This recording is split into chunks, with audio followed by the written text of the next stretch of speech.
Hey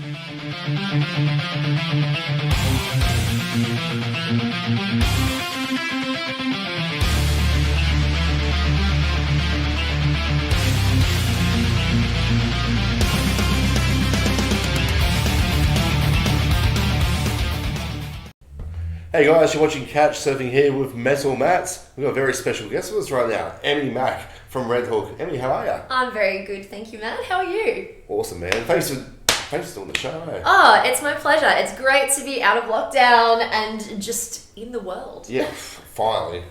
It's been a tough 3 months, I'll tell you. Oh man, it's felt more like, I don't know, I feel like time's existed in a bit of a vortex. Yeah. It has been like that. Could have been 10 years, I don't know.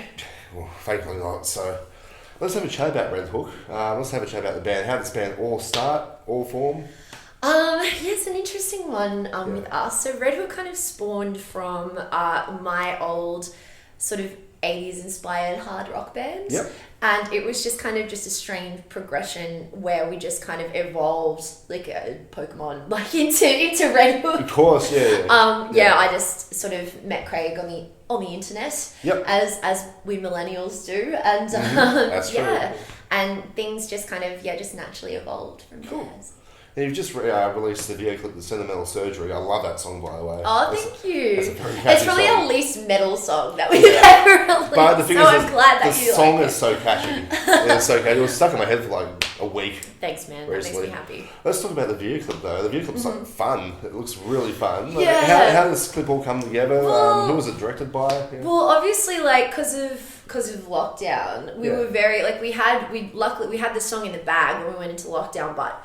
You know, I really wanted to do I had these grand plans for a music video to do I want to say, do you remember those that game, the board game Operation? Oh yeah, and those back in the really days. bad those old shitty 90s ads for it. Yes. I wanted to do something that, but with heaps gory. Yeah. There was just I just had this slowly crushing realization that there was just going to be no way that we could do that during lockdown. Yeah. So just kind of had this weird idea that it would just it'd be fun to just have. I just kind of felt like everybody's in lockdown, bored out of their brains and sad and depressed, and so I just thought it'd be fun to just have a bit of a dress up party and get everyone to reconnect with their emo roots.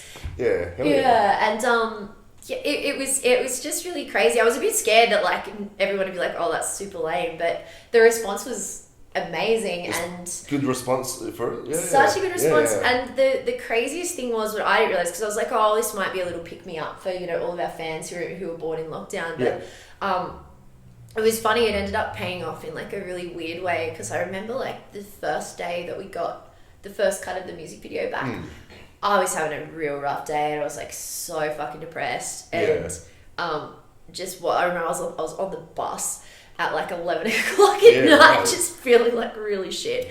And then got this email with the first cut of the video, and I watched it and I just had the biggest fucking stupidest grin on my face. And then I think I watched it 10 times in a row. Yeah. That's good though. It brought that positivity Dude, come out. it was just so I was just it just filled me with so much joy. Just so much stupid, lame joy. Just to see everybody just having so much fun and getting into it. And it was just really beautiful. And I'm glad that we did it. It'll, because I always look back on it, and I still, big goofy grin on my face now every time I watch it. What are the main influences behind the band? You guys got that pop rocky sort of sound, with that punk approach. That's a good question, man. How long you got? 5 hours.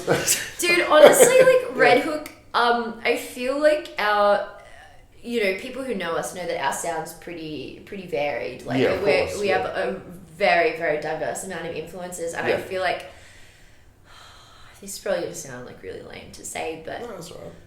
Literally everything, we take influence from everything that everything that I've ever liked, everything that I'm listening to now, just kind of goes into the way I write, depends how I'm feeling. Yeah, of course. It's just kind of just this melting pot of everything from I get one example, I guess, our song Dead Walk. Yep. That was inspired by the Backstreet Boys. Yeah, right. And Architects. Oh wow. And slightly Billie Eilish. Jeez, that's literally. A mix. It was I sent Craig Backstreet's Back, and I was like, dude, this fucking bass riff in this song is so fucking sick. Can we Yeah. write something that has this vibe? And he sent me back, like, he created this amazing instrumental, sent it back, and I was like, okay, cool, I'm gonna make the verses kind of like Billie Eilish-y, and then the chorus, I'm gonna like, that's like Architects. Like, it was, Of course. yeah, it's just, I don't know. It's just, I guess, whatever vibed me at the time. Yeah, definitely. Yeah. So what are the future plans for the band? You've got a few shows coming up, actually. And, yeah. So, like, obviously, 2022 is looking like a big year for RedHook. yeah, I don't think I'm going to be at home at all next year. No. And I'm not sad about it. Because, yeah, sick of the sight of the place after lockdown. Yeah, of course. But, yeah, so excited. We've got so many live plans for next year because everything's just been postponed to next year. The hardest part is kind of like, I guess, scheduling everything now. Because we're trying to get back over to Europe. Because we've missed it so much. We had like such an amazing first European tour in 2019. Like, obviously, just of course, yeah. So how was the crowd with that? Like, compared to the Australian crowd? Oh, we love our Australian crowd so much. But Europe, like, it was insane. Like, it blew us away. Like, because I guess, you go over there, our first time being in Europe, playing a festival like Download Festival, and just, we went over there just expecting that nobody would know who the fuck we were, and that we just had to prove ourselves, and which I guess that, like, we did, but at the same time, it just blew us away how many people already knew who we were when we were over there, and like, there would be like some of the shows that we played, like with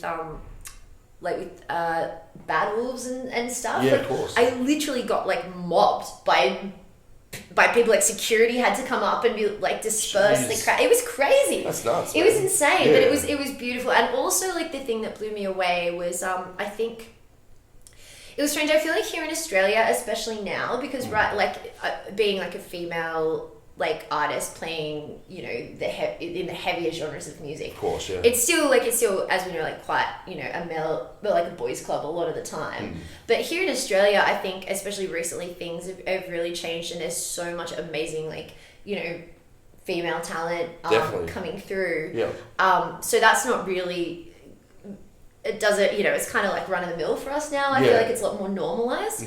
But over there, like, it still was very strange and humbling for me to have these experiences of so many women coming up to me after the shows and being like, I've never seen a woman, I didn't know women could do this. Yeah. Like, this is crazy. And me just being like, what?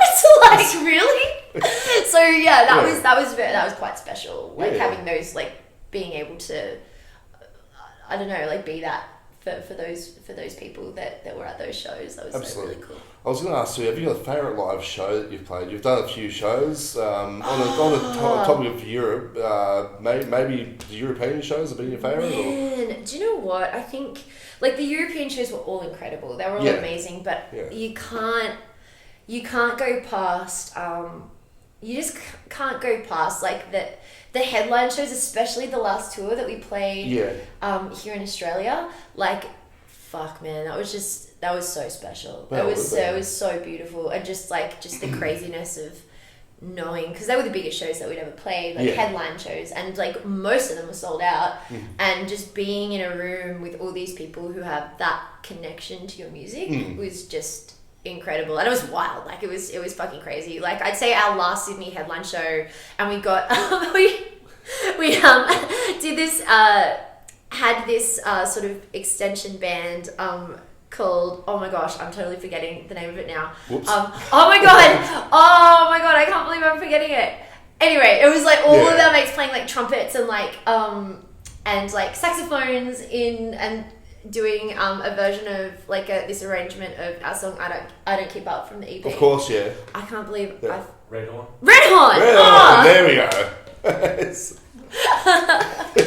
RedHook! I'm sorry, RedHook.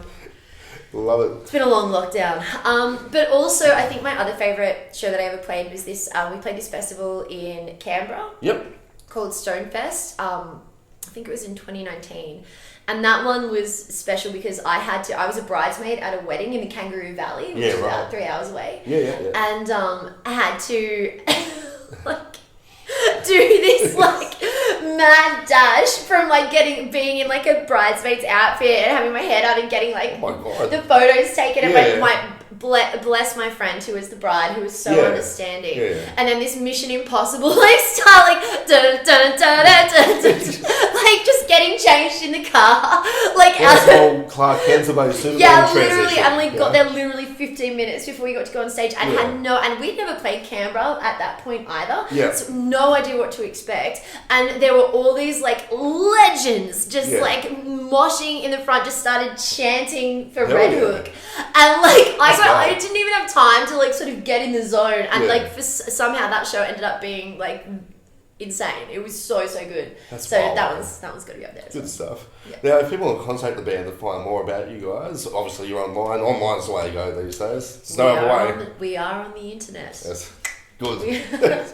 Obviously on Instagram, on Facebook. Yeah, it's at We Are RedHook on all of the above. Hell yeah. Guys, Emmy Mack from RedHook. Thanks so much, Matt. Living.